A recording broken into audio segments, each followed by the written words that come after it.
nota, pero no es un señor. Bueno, gracias. Bueno, gracias por venir. Bueno, a ti por la invitación. En este caso, hoy vamos a hablar de tu libro y arrancamos por el título, que es cuando el pasado deja de ser reciente. Ujú, Y tu vínculo con ese pasado reciente, que ya no es. claro, sí. Bueno, mi vínculo, en principio, a nivel general, es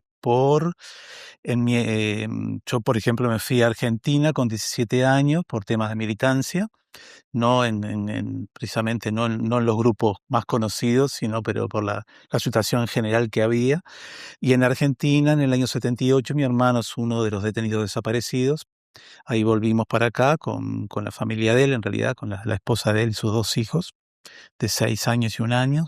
O sea que a partir de ahí, en cierta manera, estoy vinculado a lo que sería todos los organismos de derechos humanos, en principio Madres y Familia, lo que después fue Madres y Familiares de Detenidos Desaparecidos.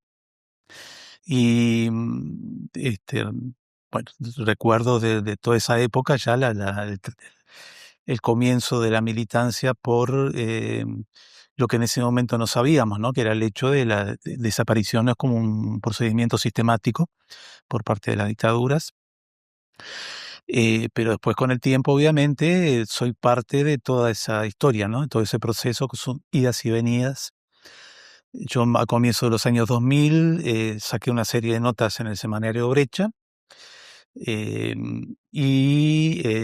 saqué una serie de notas y hubo otra serie de notas que quedaron inconclusas. Eso fue lo que reuní ahora, que si en su momento hubiera sacado un libro con las notas se hubiera llamado El pasado reciente.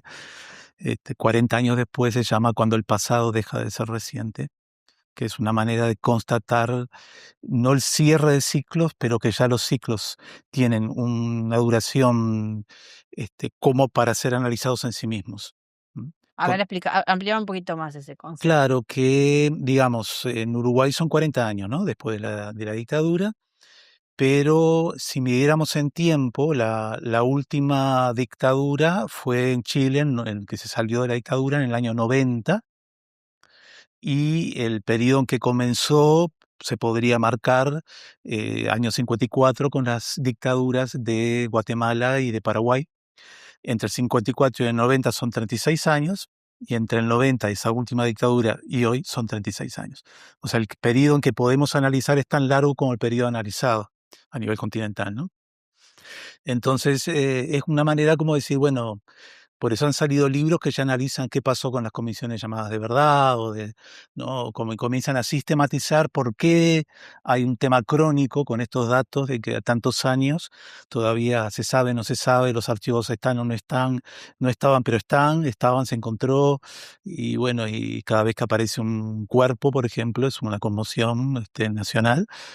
Eh, y bueno, ¿por qué eso es yo le digo crónico o estructural? Porque bueno, de eso no se sale porque cada uno tiene su discurso, con gobiernos supuestamente en contra de investigar, digamos, que el famoso dar vuelta a la página sin leerla, ¿no? Y entre los gobiernos llamados progresistas, que también dijeron, bueno, a ver qué políticas hacemos, tampoco hubo respuestas sistemáticas, ¿no? Hubo avances, pero casi siempre como diciendo, bueno, ya está, ahora con esto vamos a tranquilizar, ¿no?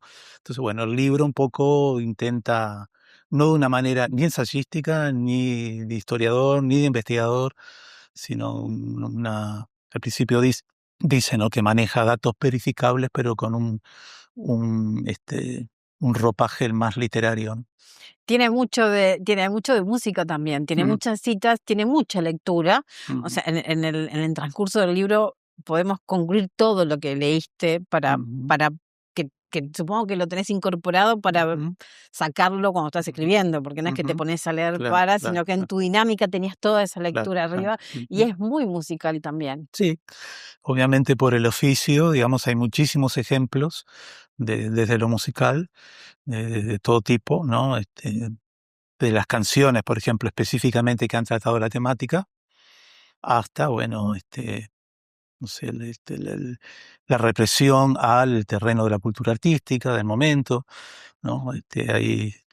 Hay algunas, por ejemplo, que son bastante notorias o sintomáticas, ¿no? El hecho de que hay fichas de músicos que comenzaron en el año 79, durante la dictadura, pero que las fotos que acompañan a esas fichas son del año 90. O sea, conclusión, continuaron habiendo una contrainteligencia de parte de vaya a saber qué tipo de aparatos, ¿no? Del ejército, la policía o de un gobierno profundo, como se diría ahora, vaya a saber. Hablas de la batalla cultural también en el libro, una batalla eh, que parecía haber ganado la izquierda y en la que fuiste parte desde la música como muy activa, ¿no? Ujú. Pero que hoy vos sos más crítico con eso. A ver, siempre fui crítico en relación a la izquierda, que intenté tener un pensamiento independiente, no de camiseta de barra de fútbol. Y el término batalla cultural yo lo empleo en sentido amplio, De ¿no? Ayestarán, No, empezás en el origen hablando de Ayestarán. claro, bueno, estarán por el lado de música, ¿no? Pero batalla Mm. cultural en sentido antropológico, ¿no? No solo en su reducción a lo artístico es parte de la batalla cultural, ¿no? Y la batalla cultural yo lo asocio a una pelea de la humanidad, ¿no? Por humanizarse en relación a otras respuestas autoritarias, ¿no? O sea, siempre hay un sector de la humanidad que quiere, ahora que que se había calculado que Elon Musk tenía tanto dinero casi como la mitad de la población mundial. ¿No? Es millonario. ¿No? Ahí va, ¿no? O sea que se supone que a medida que alguien acumula obscenamente esas riquezas, que va también a intentar reprimir a la parte que mira eso y dice, pero esto no es natural, no debería ser así. La humanidad, cuando alguna vez se termine de hablar de batallas culturales o de choque de civilizaciones, para hablar de una sociedad de colaboración, de solidaridad, de buena convivencia, esa es la gran batalla cultural, la que cuando se gane, en realidad es terminar el combate entre las posturas autoritarias que a veces toman el título de la derecha, a veces toman el título de la izquierda, pero mantienen un mismo autoritarismo, ¿no? En este momento quizás las sociedades más controladas del mundo puedan ser China, Rusia y Estados Unidos. ¿Mm? Este, Incluso Estados Unidos se ha estudiado cómo el concepto de democracia, hasta no sé, el The Economist en Inglaterra, que no se le puede calificar una publicación de izquierda, la considera una democracia defectuosa, ¿no? A las democracias se le han comenzado a poner hasta calificativos, plena, no tan Mm. plena, ¿no? Y bueno, ¿qué significa eso, no? Pero básicamente yo lo pienso en esta cuestión de cómo hacer un peinado fino, tanto de derechas o de izquierdas, sus políticas, sus acciones, para ver los errores humanos o políticos que cometieron y buscar de nuevo la vieja utopía del ser humano en una sociedad. La vez pasada yo comentaba, pues me hizo gracia un astronauta que muy poéticamente decía, por más que miro, no veo el punteadito que separa los países, ¿no? Seguir pensando en ese planeta tan bonito como lo ven de afuera, con su aureola celeste, ¿no? Y de tan pequeño a la vez, tan perdido en el universo, que no pueda convivir, ¿no? Que no pueda, y que no sea una paz de esa en donde los ricos y el militarismo y ¿no? El expansionismo de los que tienen el poder dominen a los demás como una paz falsa, ¿no? Una paz del dominio, ¿no? Parece muy lejano eso y yo no veo cómo llevarlo a un ejemplo concreto. ¿Cuál sería lo más cercano a que eso funcione? Ponele que no sea Ujú, un país, que no sea China, ujú, que es un régimen ujú, bueno, distinto, digamos. ujú. Eh, ¿Dónde te parece que debería funcionar? Porque capaz que puede ser desde un lugar más chico o Sí, aplicarlo. yo creo que no hay lugar físico del modelo, pero sí hay experiencias históricas quizás del modelo, ¿no? De cómo este, inclusive el tema es que, como sabemos, como vivimos todavía en el sistema del lucro, en la sociedad, algunos decían que todavía socialmente vivíamos en la prehistoria, ¿no? Y la historia va a ser cuando la sociedad socialmente logre eso que hablamos, ¿no? De una buena convivencia. Y muchas veces han habido experiencias que las han eliminado en aras de la ganancia, ¿no? Esto funciona bien, pero no, nosotros precisamos tus campos, tu petróleo, ¿no? Etcétera, etcétera. Sos de nuestra Estados Unidos, lo ha dicho claramente, ¿no? O sea, Trump lo ha dicho claramente, ¿no? Los inmigrantes son genéticamente inferiores y estamos buscando nuevas formas de dominio para nuestro patio trasero. Lo ha dicho explícitamente, pues uno acepta, ¿no? Si quiere tener paz y tranquilidad, a partir de ceder libertad, ¿no? Pero más allá de que uno diga, bueno, acá puede ser alguna experiencia histórica, pero hay pulsiones humanas que son, ¿no? Matar niños está mal, tener gente en situación de tortura prácticamente presa está mal, ¿no? Las injusticias que provocan pobreza y que provocan delincuencia está mal, ¿no? Que a los países se les condicione poner empresas que contaminan a cambio de, ¿no? De que, bueno, si no hacemos esto, no nos dan, no tenemos cómo entroncarnos con el mundo, ¿no? Eh, Sea como sea, esa utopía hay que buscarla, ¿no? A veces, bueno, ¿cuál es? Porque uno se empieza a pelear. Si uno dice, es esta, no, pero ¿cómo hacer esa? Sí. Eh, no sé si hay ejemplos históricos, ¿no? Porque han habido un montón de sociedades yo qué sé, hasta sociedades indígenas que han vivido, ¿no? O que viven, ¿no? En comunidad. Y bueno, quizás esa pulsión va, no sé, hay, poner violencia, ¿no? Una violencia que es la de las guerras, que es la violencia legalizada, o la violencia cuando los países encuentran maneras de punir a aquellos que violan las reglas, entonces inventan en forma muy creativa maneras con los que tienen pena de muerte, ¿no? Que va desde la lapidación hasta el ahorcamiento, hasta la silla eléctrica, hasta, ¿no? O sea, y después hay otras. Supongo que un hilo natural es el rebelarse contra la esclavitud, ¿no? O rebelarse contra el trabajo infantil en Sudáfrica, en Sudáfrica no, en África en general, ¿no? Congo, etcétera, ¿no? Hay como cosas que no hay discusión, digamos, ¿no? Esto no puede ser. Esto hay que combatirlo y ¿por qué existe en un mundo que en este momento con cámaras se lo muestra? Y está pasando, bueno, ¿no? Pero bueno, esas minas de países tan ricos, ¿no? Como África alimentan, ¿no? Los miniconductores y ¿no? Nuestros celulares y autos y demás, ¿no? Hay una cierta como hipocresía mundial en relación a eso, ¿no? Después que hay que salir de eso, hay que salir. Después que haya propuestas para salir que uno dice, no, mira, está muy bien el título que le pones, pero estás cayendo en la misma. Ahí, bueno, hay que ver qué es qué y cuándo es cuándo, ¿no? Ujú. Vos igual lo haces, que es del libro y con esas contratapas que escribías y con todo lo que escribís, está claro que vas hacia eso en todo, en casi todo, en todo el material está claro que vas hacia eso por distintos lugares, ¿no? Te ha acompañado durante toda tu vida también, eso y la lucha por la verdad, ¿no? ¿Y cómo? Porque claro, uno van pasando los años y vos decías, bueno, van pasando los gobiernos y no ve que, sobre todo a nivel de la verdad, que haya algo concreto para hacer. ¿Vos cómo lo seguís procesando eso? Porque Bueno, mira, nosotros, claro, recién estábamos hablando muy filosóficamente, sí. ¿no? Pero por eso mismo de tu libro, Ujú. y yo le decía a Valentina, que viste que tomé de ella también, ¿no? Que precisamente son dos cámaras puestas desde o minorías o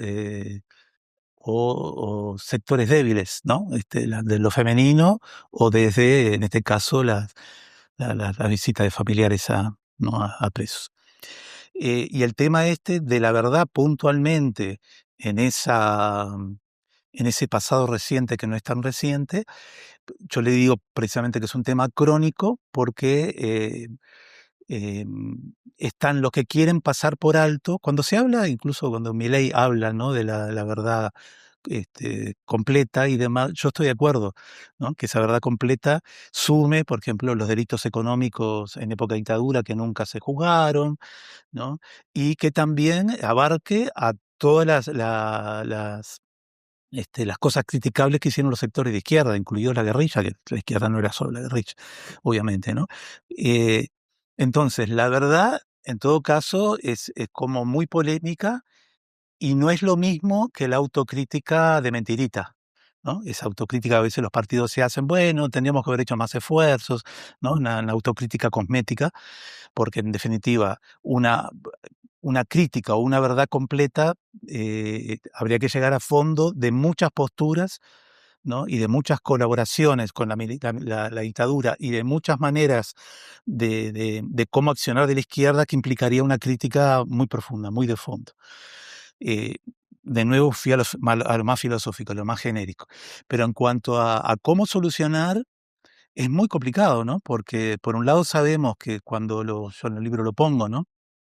Los 3 militares que en 2005 Tabaré Vázquez encomendó la investigación, los 3 habían estado implicados, ¿no? En la Fuerza Aérea había sido el copiloto del primer vuelo, el de la Armada, Tabaré Darnes, había sido juez sumariante que devolvía a los presos a la tortura, y Pedro Barneix había sido directamente implicado en la muerte de Perrini. O sea, es muy complicado cuando se quiere investigar, cuando hay un cuerpo que, en este caso los militares, ¿no? Que implica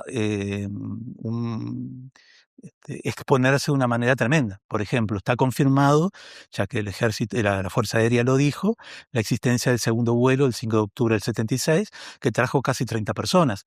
¿No? La misma Fuerza Aérea, dijimos, como siempre, nos jugó la mosqueta, nosotros no sabíamos nada, simplemente nos dijeron, se suben a este avión y traen esta gente, ahí vino un ómnibus y se lo llevó. Por eso le decían los del ómnibus, porque hubo que traer un ómnibus para meter a casi 30 personas. Entonces los militares es muy difícil decir, bueno, acá van a encontrar 30 cuerpos. Es como, ¿no? ¿Quién, digamos, qué? Más como lo de siempre, ¿no? La mentira prolongada aumenta su potencia, ¿no? Bueno, está bien, miren, acá hay 30 cuerpos, acá hay estos 5 que faltaban, acá están estos 10. Es algo como muy poderoso, ¿no? Y es imposible decir, no sabíamos, nadie sabía, ¿no? Ya se murieron, estuvimos esperando y ya se murieron todos los que saben, ¿no? En definitiva, cuando la ministra Susana Berruti llegó al Centro de Estudios Militares, de Altos Estudios Militares, y dijo, tienen que lacrar este armario, es muy difícil suponer que el comandante del lugar no supiera que en ese armario había un archivo. Nadie se lo cree, digamos, ¿no? Y que, que hayan destruido esos archivos o que nadie sepa, obviamente estaban en unidades militares, o lo mismo pasó con el otro archivo, ¿no? Que se encontró de Castiglioni, ¿no? Que estaba en una casa que estuvo guardado ahí décadas, ¿no? Entonces, yo no creo que haya un paso que diga, bueno, haciendo esto, llegamos a la verdad y la tranquilidad, sino que es un gerundio esto, es una cosa que va. Y lo que sí ocurre es que hay como un pregunta-respuesta que ya es también crónica en el sentido, no pasó, sí pasó, no pasó, sí pasó, es mentira, no es mentira, no hay más datos, sí hay más datos, dejen todo tranquilo, no vamos a ver, es obvio que eso va a ser, ¿no? Los interesados en el olvido, los interesados en una memoria, ¿no? Alguien decía, ¿no? Toneladas de olvido contra gramos de memoria, ¿no? Así que no sé, así como en el libro no hay conclusiones ni respuestas, ni la idea es más bien una escritura dialéctica, digamos, ¿no? Que promueva una cierta perplejidad estética, no sé cómo llamarle, una cierta, como ocurre en el arte, ¿no? Que bueno, con lo que te genera una canción o un hecho artístico es muy inasible, ¿no? No puedes explicar mucho. Bueno, modestamente con el libro intenté sumar datos que generasen desde lo cuantitativo a lo cualitativo un montón de preguntas, ¿no? Así como se habla de la marcha del silencio, bueno, que el silencio estuviera recorriendo los artículos, ¿no? Y generando, algunos me han dicho como que no lo pueden leer entero, o sea que lo tienen que terminar en una parte y la dejan porque le genera quizás el mejor elogio, ¿no? Es verdad que en la suma genera que angustia, pero es lo que genera. El tema es, o sea, Claro, claro, no es, claro. está bien que provoque como generan angustia parte de los temas que vos hiciste también. O sea, Claro, la temática es dura, ¿no? claro, pero los temas musicales, o sea, cuando vos vas como artista también, hay un También. momento que no Ujú. es es ese contexto, es eso lo que nos pasa cuando Claro. escuchamos Sí, cosas. sí, claro, claro, Y claro. de hecho, eso es el arte también, y la Ujú, literatura es parte de. ujú. O sea, que en ese lado lo que haces es acompañar también tu trayectoria. Pero quería saber más de tu hermano, ¿cuántos años tenía cuando desapareció? Tenía 24.